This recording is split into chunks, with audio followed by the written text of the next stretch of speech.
Yana Barinova, welcome to this interview. Really, thank you for sharing all these pictures with us we've just seen.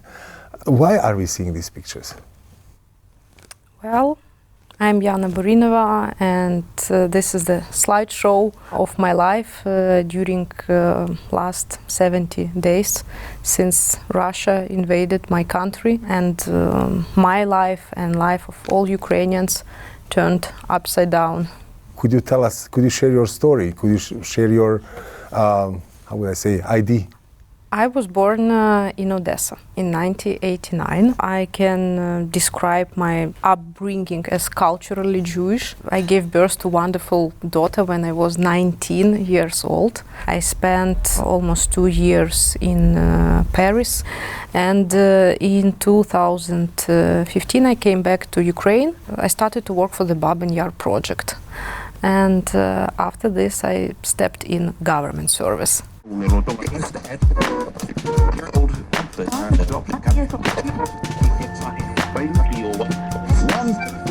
Somehow it happens all of a sudden. One day you are, and then the day after you are not anymore free, you don't anymore have your home. So what is the new progression of your life? What is your new life construct? Is there one? I'm still designing my new life construct. Of course, we were not ready for such events, and I had a very clear, I would say, long-term strategy of my future development in Ukraine, in politics, serving my country, serving my government. Now, of course, I want to build bridges to be useful both for Austria, for Europe, and for Ukraine, because your country, it's like your mother.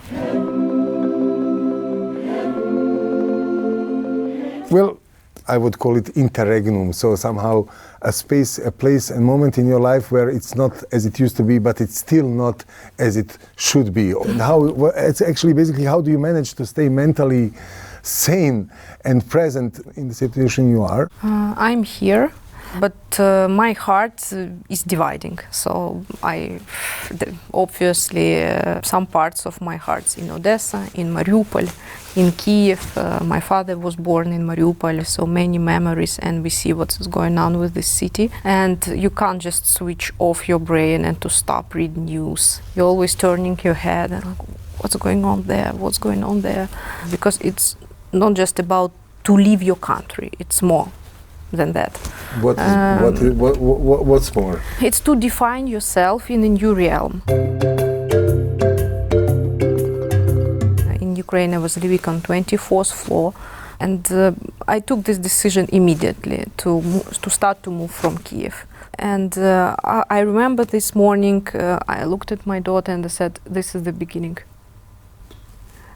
This is the beginning." I decided to move at 5 a.m. I took my daughter. I couldn't take my car. There was no petrol because we didn't expect this.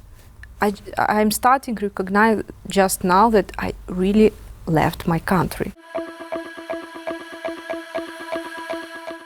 When I was a kid at least, but probably when you were a kid as well, there was always this recurrent question, what would you take with you to the desert island? Again, 2 backpacks. So the most important was my daughter, my dog. 2 backpacks with documents, certificate about my PhD, because I thought maybe it can be useful here. And then I put a lot of socks.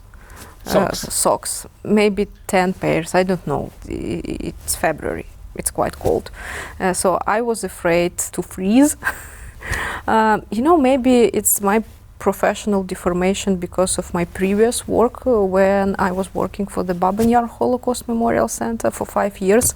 I was reading, traveling, watching movies, documentaries about awful things. It's obviously not enough to say never again. Never say never again. I witnessing that never again happened again. In this way, what was your idea behind Babyn Yar? Ukraine still doesn't have a proper memorial center dedicated to the Holocaust. So there are more than 500 yars like Babyn Yar, but Babyn Yar massacre, it's the biggest single massacre during the Second World War. It's 33,000 people. And when the bomb got to the Babyn Yar, it was first week of war.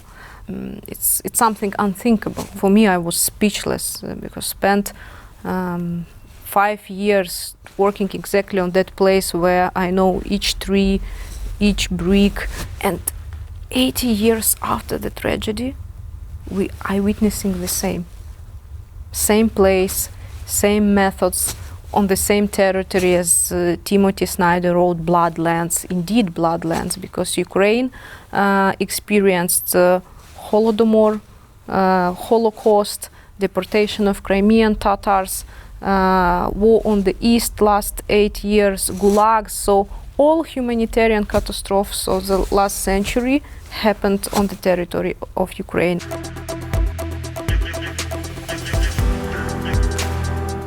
What Ukraine can do to help itself, looking at itself, looking at this mirror of these horrors, historic horrors, and to say, no, we are still okay.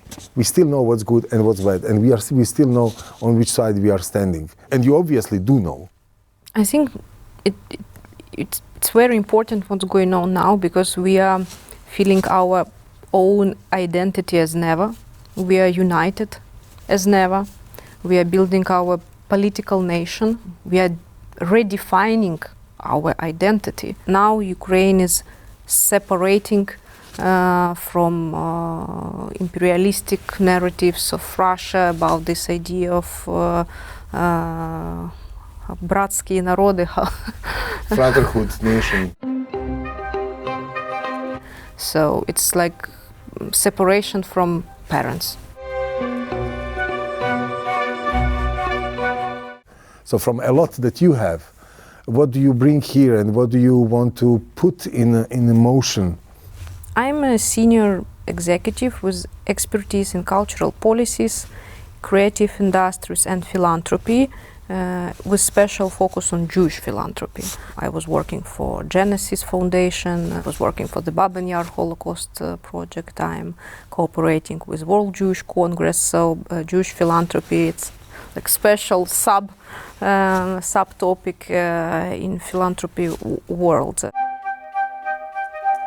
I was looking for dignity and security, and I feel this here.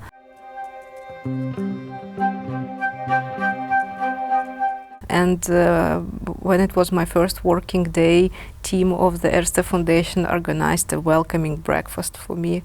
I was shocked, honestly, and they didn't inform me in advance, because I'm working from 17 years old, so it's already 16 years. I'm 33. And nobody ever throw you a party, like a welcoming party or goodbye party? Or Never. And I was simply crying. Thank you to organize such warming welcome. For me, it's very touchy. Yana, you're already part of the team, so good morning, welcome. Thank you. Hi. Yana, big thank you for being here and hope to see some beautiful things coming out. Thank you very much. Thank you. I will deliver. Thank you.